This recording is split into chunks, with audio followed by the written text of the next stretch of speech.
One voice asked the question from across, in Aramaic, loud enough for Roman soldiers to look up from their dice, loud enough for the crowd to go quiet for just a moment.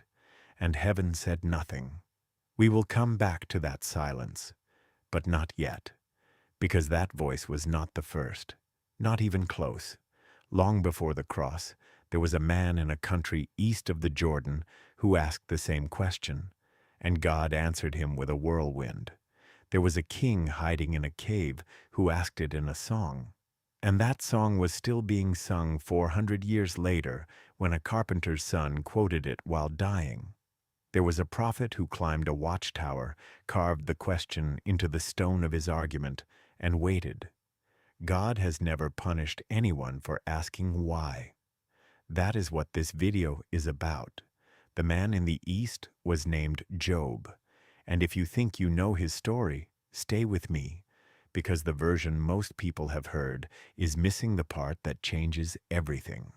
Job lived in a region called Uz. Scholars have placed it somewhere in what is now northwestern Arabia or southern Jordan, a dry, windswept land where wealth was measured in livestock and sons. Job had both: 7,000 sheep, 3,000 camels, 500 teams of oxen, 500 donkeys, and 10 children, 7 sons, 3 daughters, who threw dinner parties for each other every week. The text of Job does not call him an Israelite. It calls him blameless and upright, a man who feared God and turned away from evil. The rabbis argued for centuries about whether Job was historical or literary. Augustine believed he was real. The prophet Ezekiel names him alongside Noah and Daniel as one of the 3 most righteous men who ever lived. Job was not a symbol. He was a man with a specific number of camels and the names of his daughters carved somewhere in his memory. And then one day, in the space of a single afternoon, everything was gone. The first messenger came while the second was still running. The Sabaeans had raided the oxen. Lightning had consumed the sheep. Chaldean raiders had taken the camels. A wind had struck the house where his children were eating, and the roof had come down, and all 10 of them were dead. 4 messengers, 1 afternoon. Here's what most people miss about what Job does next. He does not curse God, not yet. He tears his robe, the ancient gesture of grief, and he falls to the ground and he worships. He says, "The Lord gave, and the Lord has taken away. Blessed be the name of the Lord." That is the verse everyone knows. That is the verse that gets stitched onto pillows. But Job is not finished. There is a second catastrophe. God permits it. Job's body breaks out and soars from the soles of his feet to the crown of his head. He sits in the ash heap of what used to be his life, scraping his skin with a piece of broken pottery. And then his friends arrive: Eliphaz, Bildad, Zophar. They sit with him in silence for 7 days, because what they see is too terrible for words. 7 days of silence, and that is the last wise thing they do, because on the 8th day Job opens his mouth, and what comes out is not praise. It is not patience. It is not the verse on the pillow. Job curses the day of his birth. He says he wishes the night he was conceived had been swallowed by darkness. He says he cannot understand why a man who longs for death is denied it. And then he turns, not to his friends, not to the sky in general, but directly to God, and he says it plainly: "I will speak in the anguish of my soul. Tell me why you contend against me." The Hebrew word he uses is lama. Why? The same word David will use in the Psalms, the same word that will be spoken on the cross in Aramaic 1,000 years after Job sits in the ash heap. Lama. Why? Job does not whisper it. He builds a legal case. He argues.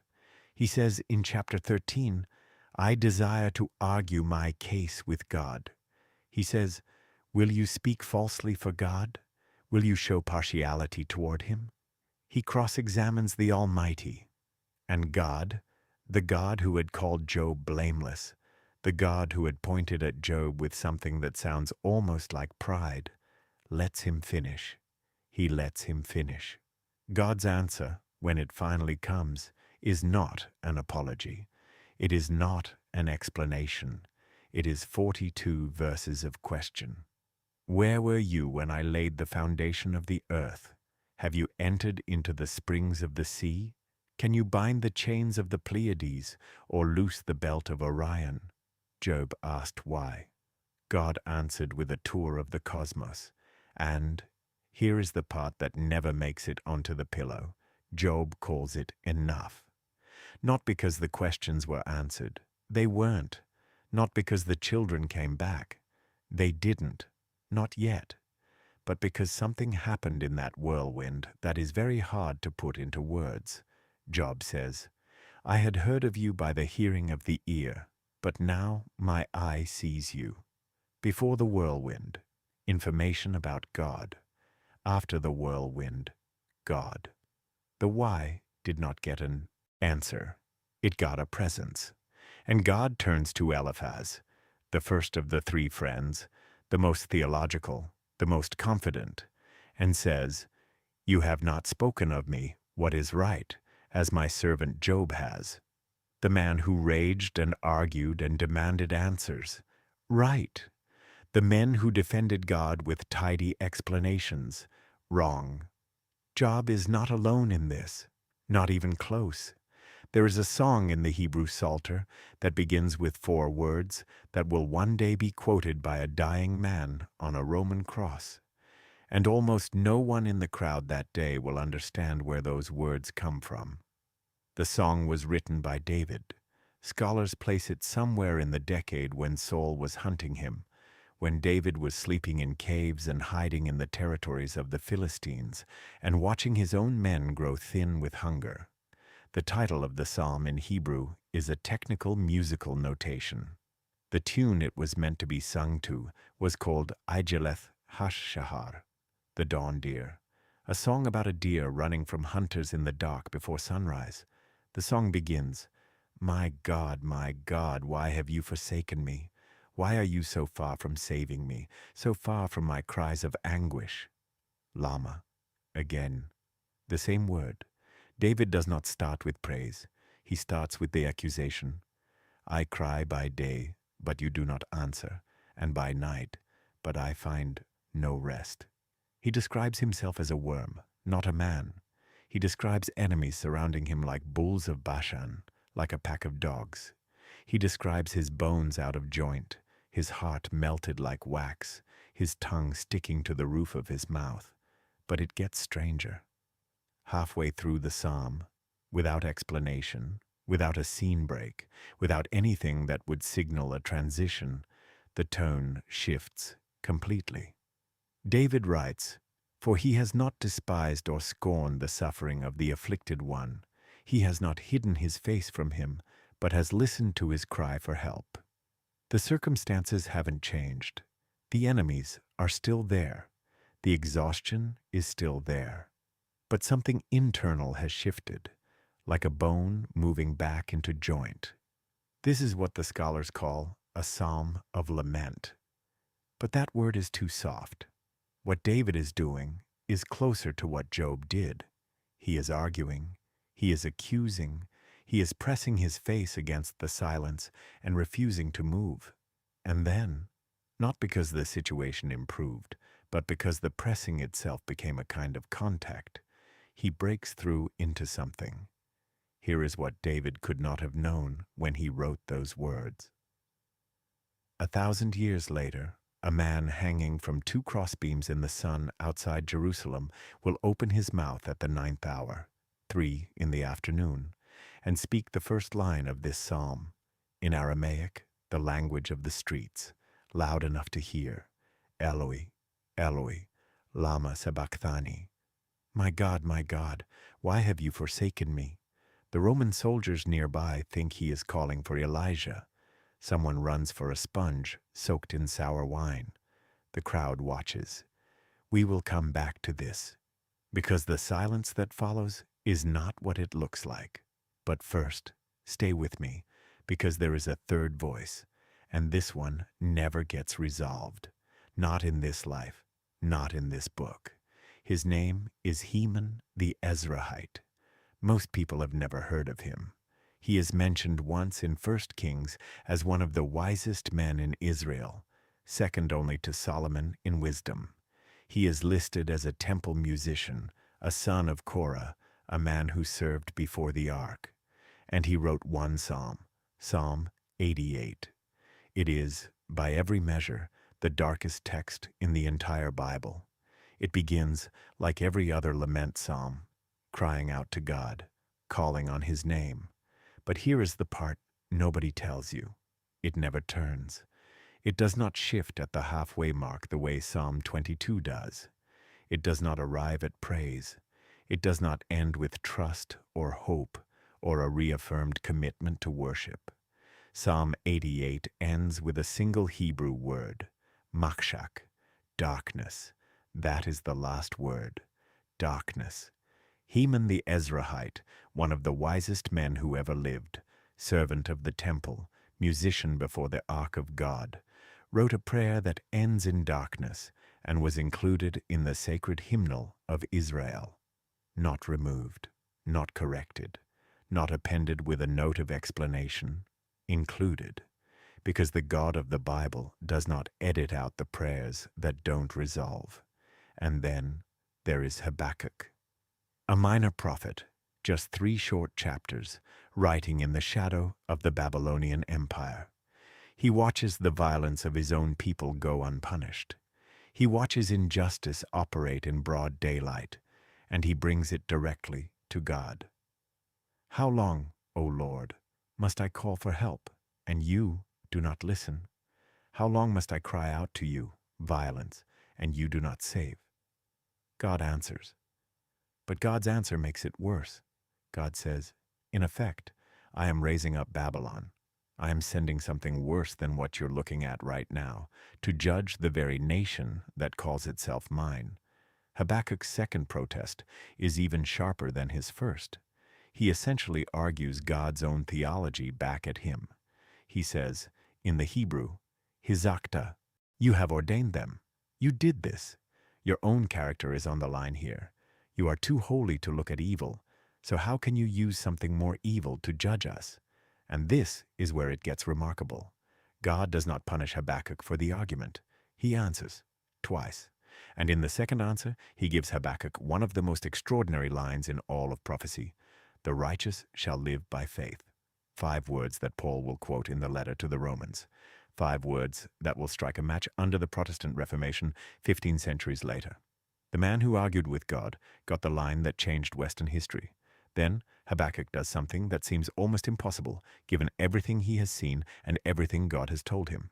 He climbs his watchtower, settles in to wait, and writes one of the most beautiful declarations of trust in the ancient world.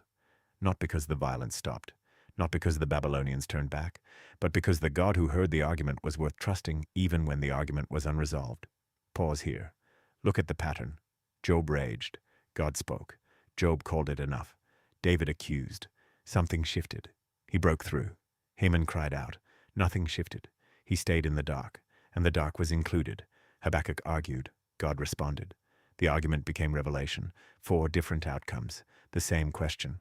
What none of them were told to do was stop asking. If you are watching this and you have asked God why, and heard nothing, or heard something that didn't help, or got an answer that raised more questions, you are not outside the tradition. You are standing inside the oldest tradition in the Bible. Subscribe if this is the kind of content you want to go deeper with. We are only just getting to the part that changes everything. Now, we go back to the cross. The 9th hour, 3 in the afternoon. The sun has gone strange. The gospel writers say, darkness covered the land from noon until this moment. The crowd has been watching for 6 hours. The soldiers have been gambling at the base of the cross. The religious leaders have been passing by and mocking. 2 men are dying on either side of him. And then Jesus, who has said almost nothing since the nails went in, opens his mouth. Eloi, Eloi, lama sabachthani. My God, why have you forsaken me?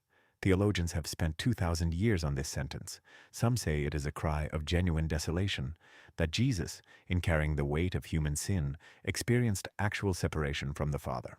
Some say he is quoting Psalm 22 as a piece of deliberate theology, pointing the crowd toward the full arc of the psalm that ends in vindication. Both things can be true at once. The text does not force a choice, but here is what Josephus records. And Josephus is not a Christian.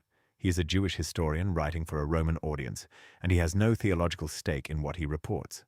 In his account of the destruction of Jerusalem in AD 70, Josephus describes the departure of the divine presence from the temple, the Shekinah, the cloud of glory. He describes it as a kind of abandonment, a withdrawal, a silence where presence used to be. And he records that the priests heard a voice in the inner sanctuary say, simply, "We are departing hence." The silence of God has a history. It is not a fiction invented by suffering people.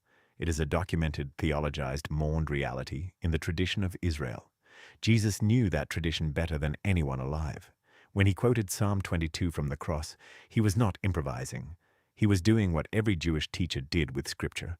He was quoting the opening line to invoke the whole. Everyone who knew the Psalms would have heard Eloi, Eloi, lama sabachthani, and known this is the dawn-deer psalm, the one that starts in darkness, the one that ends with God not despising the afflicted, the one that ends with a great congregation praising, with future generations being told that God has done it. Now watch what happens next. The earliest Christian witnesses, Eusebius records this in his ecclesiastical history, describe martyrs dying in the arenas of Rome and Asia Minor, who quoted Psalm 22 as they died. Not because it was a happy psalm, because it was a true one, because it held both the darkness and the light in the same breath. And there is one more voice, the last voice in the sequence. In Revelation chapter 6, John sees the souls of the martyrs, people killed for their faith, not yet raised, waiting under the altar of God in some in-between state. And they cry out, "How long, O Lord, holy and true, until you judge the inhabitants of the earth and avenge our blood?" How long? Not why, but the same family of question, the same pressing against the silence.